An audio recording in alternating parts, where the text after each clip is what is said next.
Good morning, I'm John Thielen. Today on Fish Ed, we're out doing some midsummer trolling, but we're doing it a little bit different. You know, last year we shot a show just like this and we ended up with more questions and more comments, people wanting to know more about the tactic I'm using today and what I was using that day than any other tactic throughout the whole year on Fish Ed. So we're gonna do another show about it today. What we're doing is pulling stick baits, but we're not using line counters, we're not using lead core, we're not using planer boards, we're not using all that fancy stuff.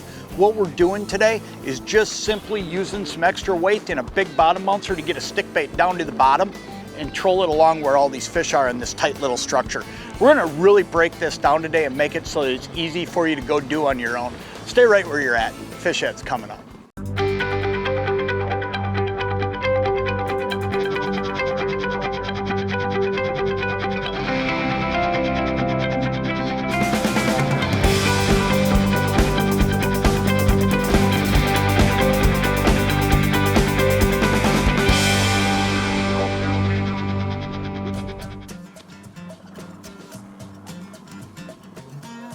There's one right there. Oh yeah. Feels like good fish. This is such a neat tactic that we're doing because what it does is it enables you to go out and pull cranks really precise. And you don't have to have all the equipment to do it. You know, I'm not using a line counter reel today. I'm not using lead core, I'm not using snap weights, I'm not using planer boards or dipsy divers. What I'm using is something really easy for everybody. I'm just using a bottom bouncer to get down and I'm pulling a crankbait, and it's just such a neat tactic because anybody can do this and you don't need a lot of specialized equipment to do it. Great walleye, look at that. That's a super way to start right there.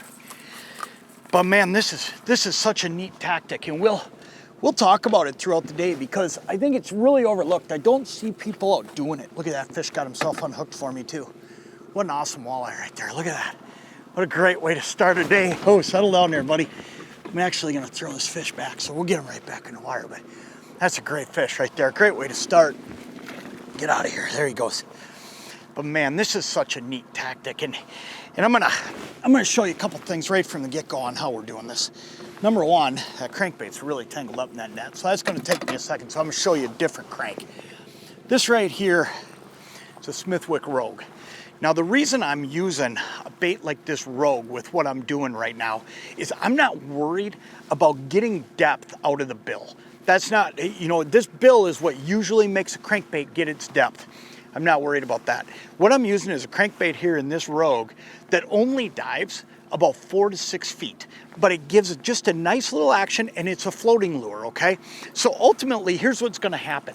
When I put it back behind this bottom bouncer, it'll just run back there and I'm running about 6 feet of line. Now let me show you this part because this might be the most important part of what we're doing today. And that is this bottom bouncer. It's a really simple deal. I'm using a 3-ounce bottom bouncer. You could actually use 4 ounces if you wanted. 3 to me is perfect because it allows me to get just a little bit back from the boat, and yet at the same time too, I've got total control. I can find bottom and I can lift it up. Now what I'm trying to do is run this about 2 feet above the bottom. I know I'm gonna get just a little bit of dive out of that crankbait, very little. So if I'm a couple feet above the bottom, this line right here that's going down to my crankbait, it's about 6 feet long and I'm using 20-pound monofilament. Now the reason I'm doing that is because I'm fishing so vertical with a crankbait versus being say 200 feet back, I'm fishing very vertical. And you can see that by how fast I got that fish in. And then I'm just using my spinner rig rod. I mean, this is the same rod that I use day in and day out for spinner rigging, for pulling little guys. It's a really simple deal.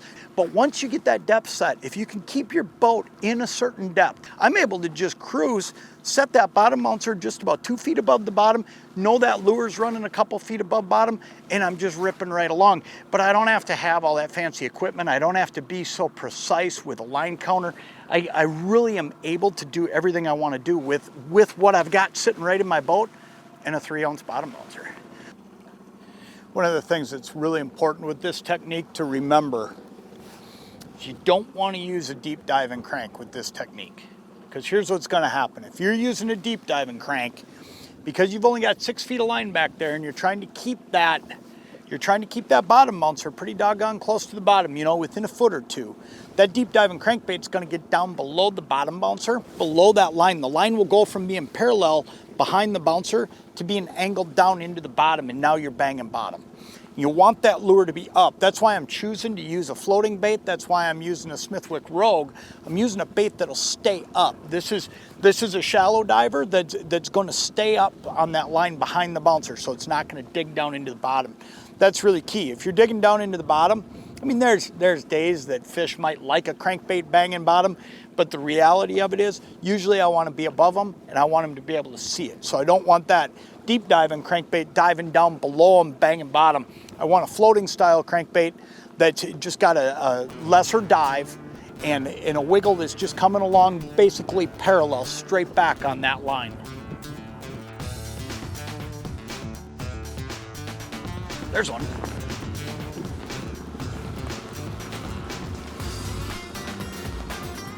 I think one of the neatest things too about what we're doing is your ability to be so precise. What I mean by that is I'm going back and forth up and down this point, and I can actually make little turns, little S turns, move in and out, get around the point either side, and do it so precisely because I've got that weight down and because I'm more vertical. And when you can do that, it just keeps you fishing more. And one of the things I'll tell you, that guy got himself unhooked for us too. Look at that.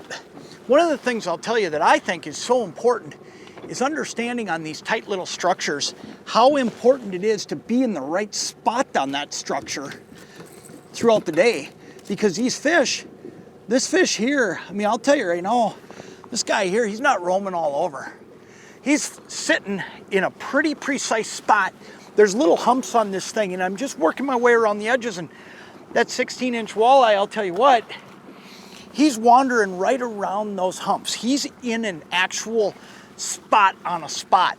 And it's really hard to fish a long line crankbait or say a lead core crankbait, something a long ways back, and fish those types of spots.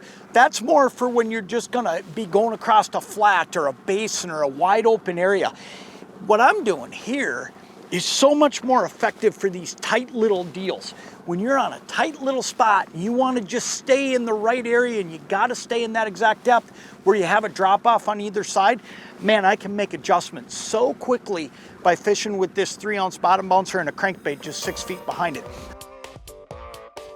There's so many techniques. You're looking at a really specific situation that you use them in. I think what's cool about this technique is, you know what, you can use this in pretty much any situation. If you're fishing an offshore reef, you know, out in the middle of the lake, that's just a tight little deal that you want to be able to make tight turns and work really precisely, you can do that, or you can do what I'm doing today. You can work a point coming right off an island, really easy to work out and around the tip, easy to make turns, easy to stay on the edge. So it's really such a versatile technique. I think that's one of the coolest things about pulling bottom bouncers along with crankbaits is you can put that aggressive technique, you know, that aggressive crankbait in front of their face, and yet you can do it in pretty much any scenario, mid-lake, shorelines, points, whatever it may be. It's a pretty simple deal. There's one right there. Feels like a pretty decent fish. Just come around the corner there. It's pretty. It is really interesting how precise this bite is today. I mean, you come around the corner and you get a fish. Come around the corner, you see a bunch of fish. I mean, it's a very precise bite, and you got to be able to fish precise like this. And if you can, you catch fish. I think this is a pike, to be honest with you, the way he's fighting, or else he's a really good walleye. Oh no, it's a good walleye is what it is. Perfect. Perfect way to wrap up the day. Look at that. Another great eye unhooked himself right when he hit the net. Man, I'll tell you what, this is a really neat way to go pull cranks, and it's so simple. You know, pick up some Smithwick Rogues, get the shallow diving versions. I'll tell you what, they're just a deadly crankbait behind here. Pick up some 3, maybe 4-ounce bottom bouncers. I was using 3s today. That's plenty. Walleyes like this, plain and simple, they're waiting to bite. They're living on structure, and all you got to do is find a way to be able to work that structure like we've been able to do today and stay tight on it. And if you can do that, you can be effective and catch fish on crankbaits all day long. It's a fun way to fish. You don't got to go out and buy a whole bunch of extra equipment. It's a pretty easy investment. Pretty easy deal. It's fun fishing.